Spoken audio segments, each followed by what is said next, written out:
Hello everyone, and welcome to my Days of Our Lives official channel. I hope everyone is having a wonderful day. Before we begin, please hit the subscribe button and give this video a thumbs up. 2 shootings and a pyrocrime rock Salem. Paulina addressed a thump at her loft entryway and found Chanel on the opposite side, arms loaded up with packs. Chanel radiated as she proclaimed that she had all that they required for a ladies' night out, including nail clean, a riddle, and those modest-ass cupcakes you love. Paulina reminded her little girl that she was unable to eat after 12 p.m. in light of the impending medical procedure. Paulina was surprised when Chanel pulled out some fuzzy slippers and said that they would have to get up early for the night. Paulina again communicated culpability about deferring Chanel's wedding, however Chanel guaranteed her that they would make lemonade from lemons. Chanel and Paulina considered a film choice, and Paulina dismissed watching the film Get Out in light of the fact that she was apprehensive she would dream about specialists playing out a mind relocate on her. Paulina got a call from Lonnie, which cheered her up, and Chanel and Paulina communicated trust that Lonnie would before long be set free from jail. Chanel later addressed a call from Johnny, and she energetically cautioned him that he was unable to crash ladies' night out. Paulina contemplated whether he was arranging a Valentine's shock, and Chanel pondered that he was great at shocks.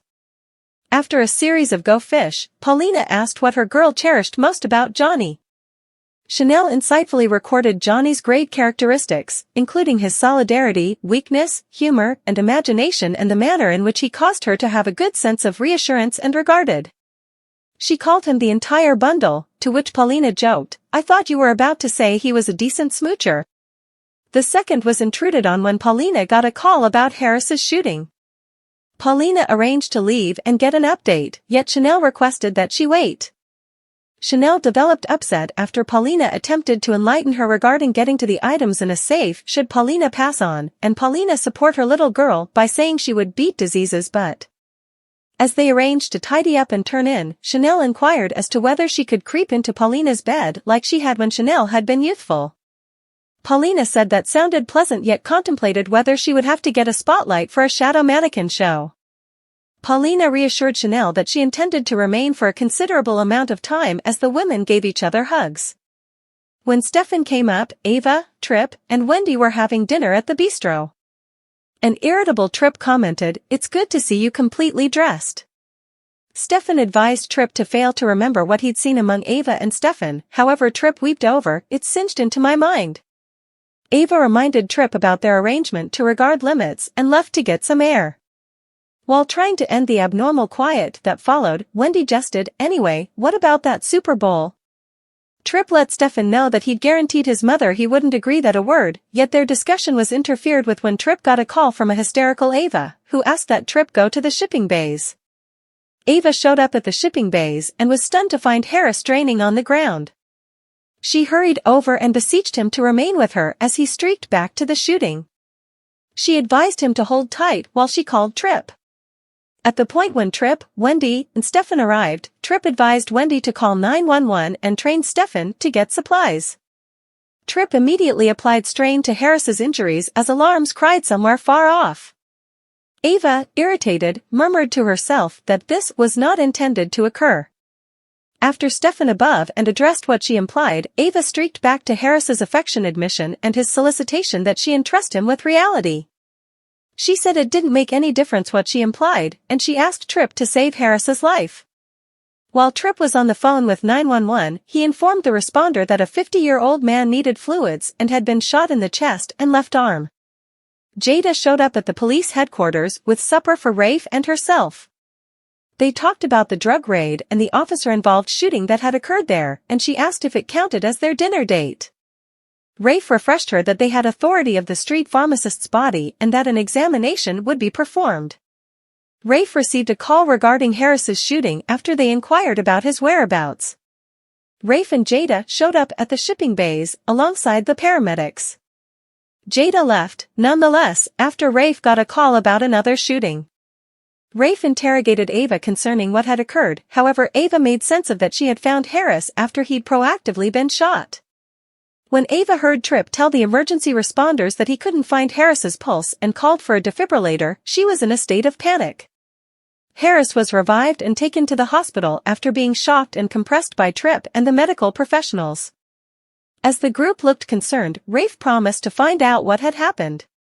A veiled man made the way for Harris's loft and shot inside as shouts of "No!" echoed. As the man escaped, a firearm-hauling Kate rose up out of the room and discharged her own shots. She returned inside to ensure Lucas was unharmed. Following the commotion, an alarmed Roman entered the room. Kate interviewed him about the occasions, and he educated Kate and Lucas to remain inside and away from the windows. Roman left to really take a look at the bar and got back to affirm that the scene was secure. He inquired as to whether Kate or Lucas had seen anything. Kate claimed that she had only seen the gun, while Lucas claimed that he had just witnessed darkness. The triplet embraced as Lucas expressed gratitude toward his mom for saving his life. Kate immediately faulted Harris for the assault and said he would be sorry when she got her hands on him. Jada entered the corridor. Kate and Roman initially refused to let her into the room, but they eventually did. Lucas turned up unexpectedly, and Jada realized that Harris's apartment had been Lucas' safe haven. She refreshed the gathering on Harris's shooting and asked Lucas and Kate inquiries about the shooting they had encountered. Kate and Roman concurred that Lucas would remain at their place while the police got the crime location. Lucas promptly faulted Clyde for the shootings and confirmed that for however long he's out there and alive, I won't ever be protected. One more concealed man went into the Horton house and checked out the lounge room as photos of the family were shown. He poured fuel over the sofa and the remainder of the room and struck a match. At the point when the man tossed the match, he looked as blazes ejected, yet he immediately left when the alarm started booming. As the fire grew, Julie and Chad rushed down the stairs and gasped. Chad demanded that Julie retrieve Doug and the children from upstairs, then he called 911 and inquired about the fire extinguisher while Julie raced to retrieve the other members of the family. Outside, a furious Julie, Doug, Charlotte, and Thomas vulnerably gazed at the consuming house. The children wept for their dad, and Julie returned into the house when she understood Chad was still inside, notwithstanding Doug's supplications that she stay outside. Inside, Chad battled the rising blazes with the quencher yet yielded and followed Julie out after she demanded the fire was too enormous. Thomas needed to go assist his dad, however halted when Julie and Chad arose out of the house. The gathering embraced as a fire team showed up. Julie begged a fireman to save her home, and he guaranteed her that they would give their all. The gathering watched in despair as the fire seethed, and Julie mourned, "Our family home, generations, all of our history, I'm observing a portion of my life disintegrate." Thomas got some information about their assets. At the point when Chad delicately let him know that they ought to remember their good fortune, a sad Thomas got some information about photos of his mama. Doug and Julie gave a pitiful look as a result of the inquiry. Before Chad could answer, he got a call. A misshaped, threatening voice expressed, "Perhaps in the future, you'll tune in."